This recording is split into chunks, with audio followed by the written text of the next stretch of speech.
gens puissent dire, voyez comme il s'aime, voyez leur bonheur, mais plus fort que... Bonjour, chers amis. Bienvenue à cette émission de Convergence, une émission spéciale sur les 10 commandements de Dieu.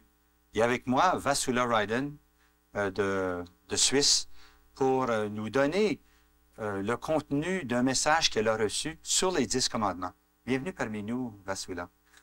Vasula, dans une émission précédente, nous avons parlé du grand commandement de l'amour et comment, sans ce commandement, il est inutile même de réfléchir et de vouloir réaliser les 10 commandements de Dieu.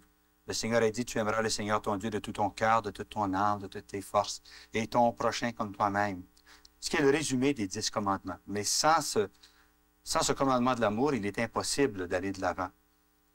Le Seigneur t'a donné une révélation conforme aux Saintes Écritures sur les 10 commandements. Et c'est pour ça que je suis fort heureux d'accueillir ton témoignage aujourd'hui pour nos téléspectateurs sur les 10 commandements.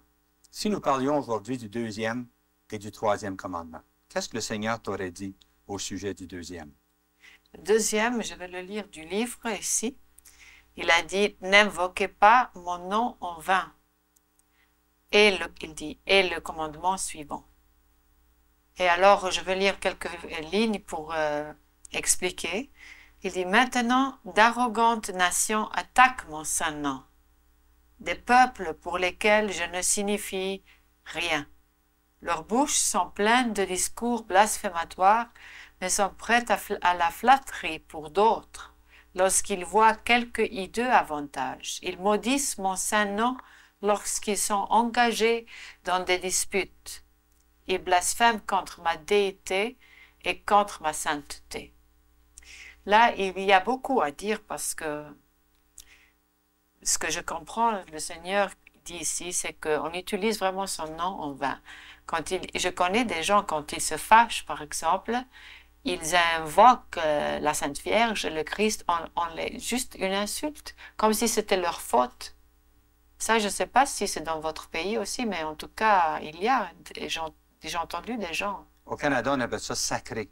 Il y a beaucoup de gens qui sacrent, qui utilisent le nom du Seigneur à faux, sans raison. Ils se cognent le doigt ou quelqu'un passe devant eux en voiture, puis ils vont lancer un sac, soit le nom du Seigneur ou bien le nom d'un objet sacré, comme le tabernacle, par exemple, ou bien une hostie. Ils vont se servir de ce qui se rattache au culte pour exprimer leur colère et leur animosité.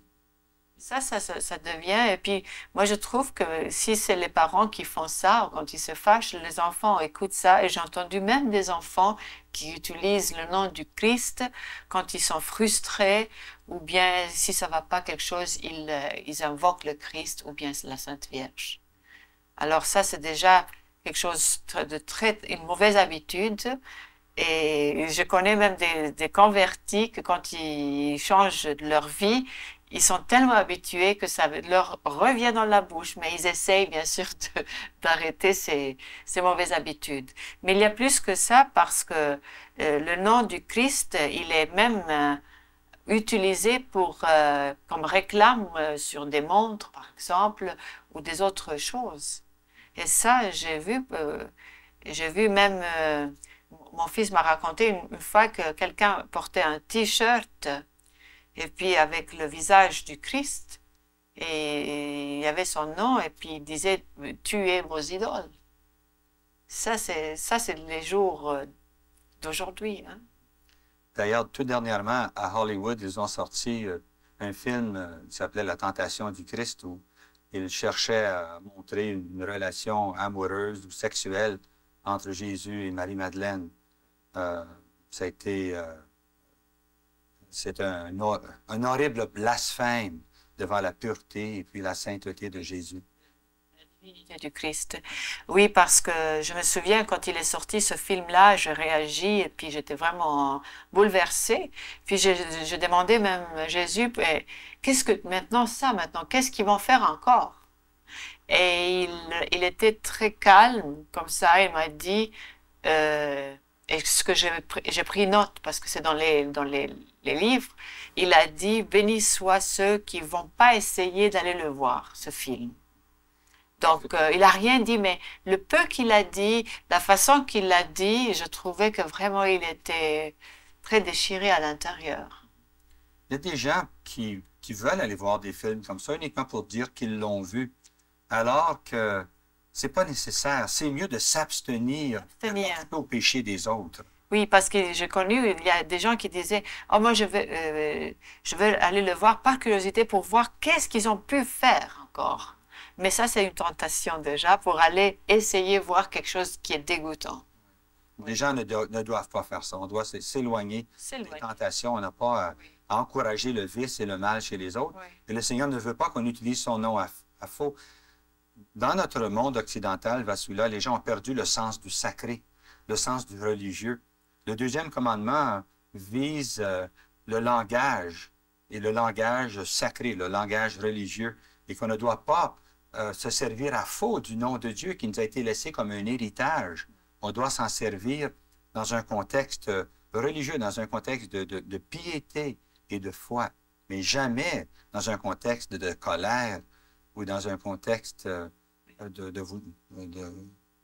comme on fait lorsqu'on sacre. Alors, je peux continuer un peu plus loin.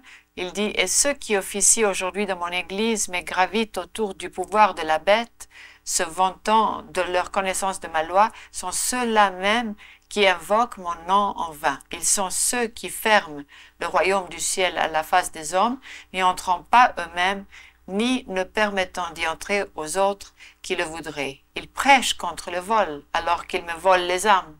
Ils interdisent l'adultère, alors qu'eux-mêmes commettent l'adultère, puisqu'ils suivent la bête noire et lui sont fidèles. Ils prétendent mépriser les idoles, alors qu'ils pillent mon sanctuaire. Aussi, cette génération blasphème mon saint nom et l'utilise futilement. C'est à cause de la permissivité. Le pape parle beaucoup de ça, je crois même, la permissivité dans son Église, répue dans le vice, qui leur est donné à profusion par ceux-là même qui s'affublent de manteaux noirs. Ben, celui-là, plusieurs fois. Énigmatique, là. Oui, hein? Qu'est-ce que le Seigneur veut dire par la bête? Qu'est-ce qu'il t'a fait comprendre? La bête, il m'a fait comprendre, si on prend la Bible et on lit dans l'Apocalypse 13, là, on trouvera le passage, je ne sais pas si tu peux le trouver facilement, le passage qui parle de la bête qui sort de la mer, et puis la bête aussi, la deuxième bête, qui a les cornes d'un agneau. Et ce qui veut dire par la bête, c'est la secte, la franc-maçonnerie. Mais l'autre bête qui a les cornes de l'agneau, c'est la franc-maçonnerie ecclésiastique, qui maintenant, ça existe. Bon, le texte auquel tu réfères, Vassula, c'est dans l'Apocalypse 13, au verset 1.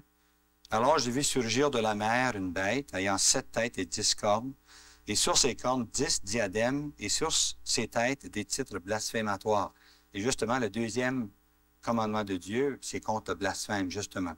Alors d'abord, cette bête qui surgit de la mer, et ensuite, un peu plus loin, au verset 11, « Je vis ensuite surgir de la terre une autre bête. Elle avait 2 cornes, comme un agneau, mais parlait comme un dragon. Au service de la première bête, elle en établit partout le pouvoir, amenant la terre et ses habitants à adorer cette première bête dont la plaie mortelle fut guérie. » Dans cette deuxième bête, tu dis que c'est la franc-maçonnerie à l'intérieur même du clergé. Parce que les cornes représentent la façon qu'ils mettaient, enfin, tu m'avais dit une fois que ça existe encore, mais les anciens prêtres de l'Ancien Testament, ils portaient comme une chose sur la tête avec des cornes qui représentaient... Pas exactement comme ça, là. C'est plutôt comme un évêque. Hein? Un évêque a un chapeau, et puis il y a 2 cornes en avant. Tu sais, c'est un chapeau haut, puis il y a une corne comme ça, puis une corne en arrière. Et c'est le chapeau porté par le grand prêtre dans l'Ancienne Alliance, prescrit par Dieu. Et c'est justement le but de la corne, c'est le symbole de la communication. Parce que dans l'ancien temps, il n'y avait pas de télévision, il n'y avait pas de haut-parleur. Alors, les gens parlaient à travers une corne. Et c'est comme ça que le message se diffusait. Alors, c'est clair que la deuxième bête a les cornes d'un agneau. Ça veut dire la franc-maçonnerie ecclésiastique dans l'Église. Donc, dire qu'il y aurait dans l'Église des prêtres, des évêques et peut-être des cardinaux qui sont francs-maçons. Oui, et c'est pas dit qu'ils sont francs-maçons peut-être, vous savez, consciemment parfois, mais la façon de penser, c'est l'esprit parfois, qui est comme cette secte. Et dans le message que tu viens de lire, on constate que le Seigneur accuse ces gens-là de lui voler des âmes. Je voulais terminer parce que j'étais un peu lente là, parce que la demande c'est qu'est-ce qu'ils croient là, quand tu dis que c'est l'esprit de franc-maçon, c'est quoi ça? Pour finir cette phrase, c'est que ils ne croient plus au miracle, ils ne croient plus à la divinité du Christ. Ils font un Christ mortel, et ça c'est aussi dans l'Apocalypse. Un Christ mortel, donc la divinité du Christ n'existe pas. L'Esprit Saint qui agit aujourd'hui, Dieu parle aujourd'hui, ouvertement, c'est tellement fort. Là, ils ont des problèmes à croire. Ça, c'est l'Esprit. Ici, dans le message concernant, finissons-en avec les francs-maçons, ça donne, par ceux-là même qui s'affublent de manteaux noirs. Encore, ça réfère ici aux francs-maçons? Moi, je crois que c'est symbolique, peut-être. Moi, je n'ai jamais vu des sectes, mais je pense que si le Seigneur le dit, peut-être que dedans, il porte des robes noires. Ou bien c'est un symbole pour dire que les ténèbres, dans les ténèbres, oui, ça peut être. C'est difficile à comprendre avec le Seigneur quand il nous donne des choses symboliques. Parce que c'est un poète, hein? Il parle d'un langage poétique et parfois... Moi, je n'essaie pas d'insister parce que il est difficile à comprendre. Oui. Mais revenons par ailleurs à notre deuxième commandement. Et ici, après avoir dit qu'il y a des gens qui blasphèment le nom du Seigneur, ils l'utilisent à faux pour sacrer, par exemple, il y en a d'autres qui, par ailleurs, qui disent qu'ils connaissent le Seigneur, mais eux aussi blasphèment son nom. Eux aussi brisent ce deuxième commandement et le Seigneur les trouve, les condamne plus gravement, plus sévèrement que ce premier groupe qui vont seulement sacrer. Parce qu'ils savent ce qu'ils font, exactement. Ils savent ce qu'ils font là. Il dit, ils sont ceux qui ferment le royaume du ciel à la face des hommes, n'y entrant pas eux-mêmes, et ne permettant d'y entrer aux autres qui le voudraient. Ça fait un peu penser aux pharisiens du temps de Jésus. Jésus a accusé les pharisiens de son temps de refuser l'accès au royaume de Dieu que lui venait apporter. Les pharisiens l'interdisaient à ceux qui voulaient suivre Jésus. Et on sait que finalement, le peuple juif n'a pas cru dans le Messie à cause de ses leaders, à cause de ses chefs. Puis même aujourd'hui encore, il y a un grand nombre dans le clergé qui rejettent les manifestations de l'Esprit Saint à travers le monde. Ça, c'est le royaume de Dieu. Et moi, je trouve que c'est les vignes de Dieu partout, dispersées maintenant. Dieu parle aujourd'hui et quand ils veulent vraiment, il y a des gens qui ne sont pas convertis et dès qu'ils commencent une conversion et ils veulent aller là-bas, il y a une interdiction ou un découragement. Alors, ils ferment le royaume de Dieu pour ne pas y entrer parce qu'eux-mêmes ne rentrent pas, ils ne sont pas intéressés. Voilà, c'est ça l'explication. Et c'est dans ce sens-là que le Seigneur dit, il prêche contre le vol alors qu'il me vole les âmes. Parce que comme ils sont dans les ténèbres, ils ne voient pas le royaume de Dieu. Il faut vraiment avoir la lumière pour voir qu'il y a un royaume devant toi. Ils sont tellement dans l'obscurité. Le Seigneur aussi introduit un autre élément ici dans ton message face au deuxième commandement, c'est l'élément de la permissivité. Cet état d'esprit qui fait que tout le monde prend le christianisme comme un grand cafétéria où chacun choisit, moi je prends ça, non, je ne veux pas de ça, où chacun se sent libre de faire ce qu'il veut, dire ce qu'il veut, aller où il veut. Les gens ont perdu le sens de l'autorité de Dieu. Tout le monde dit, eux ont des droits, puis ils peuvent faire ce qu'ils veulent, mais ils oublient que Dieu aussi a des droits, que Dieu aussi est en autorité. C'est ces 10 commandements. Les commandements, c'est-à-dire qu'il faut obéir. C'est la loi. C'est pas 10 suggestions. Ce n'est pas des suggestions, c'est ce qu'il faut obéir, exactement.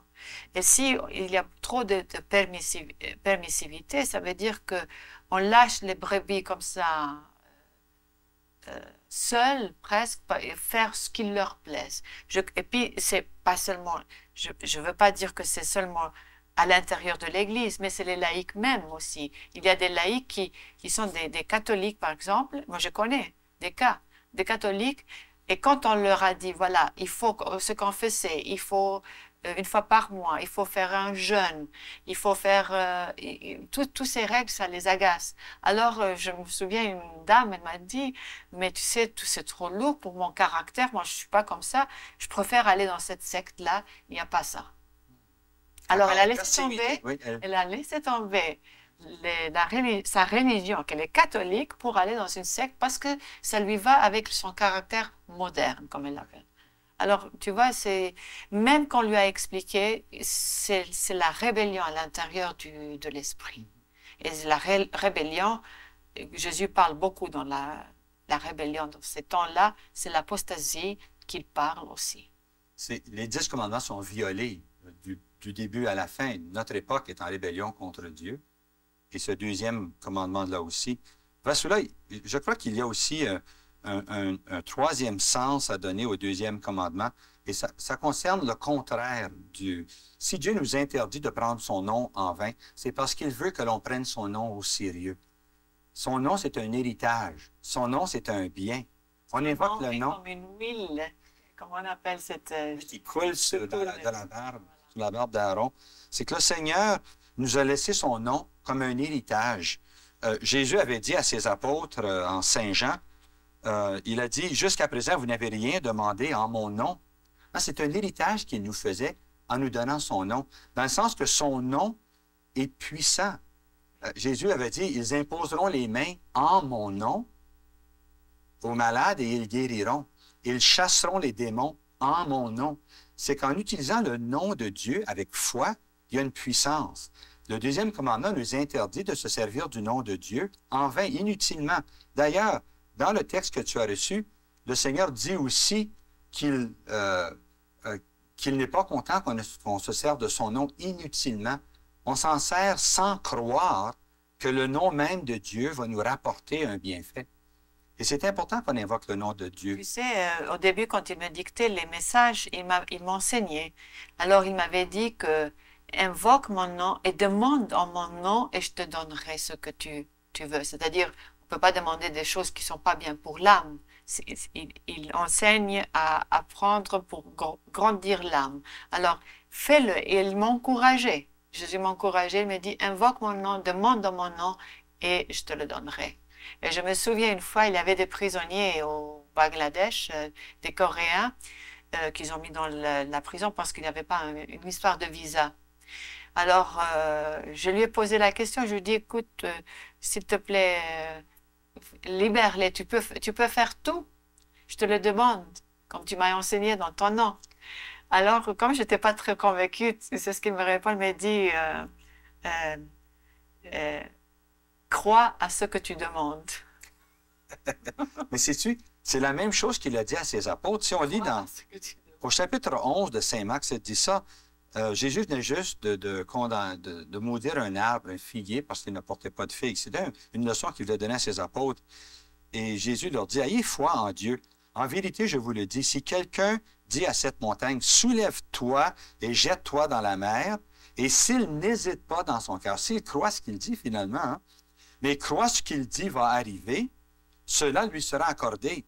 C'est pourquoi je vous dis, tout ce que vous demandez en priant, croyez que vous l'avez déjà reçu et cela vous sera accordé. Et quand vous êtes debout en prière, si vous avez quelque chose contre quelqu'un, remettez-lui, afin que votre Père qui est aux cieux vous remette aussi vos offenses. C'est qu'un grand obstacle à des prières exaucées, c'est qu'on refuse de pardonner aux autres. Le Seigneur ici nous dit, écartez l'obstacle du refus de pardonner, et ensuite votre prière de foi va être exaucée. Mais je pense que quand Jésus nous enseignait à prier avec foi, à demander des bonnes choses pour nous-mêmes et pour nos enfants et pour les nôtres, il nous enseignait à honorer le nom de Dieu, ce qui est juste le contraire de ceux qui prennent son nom en vain.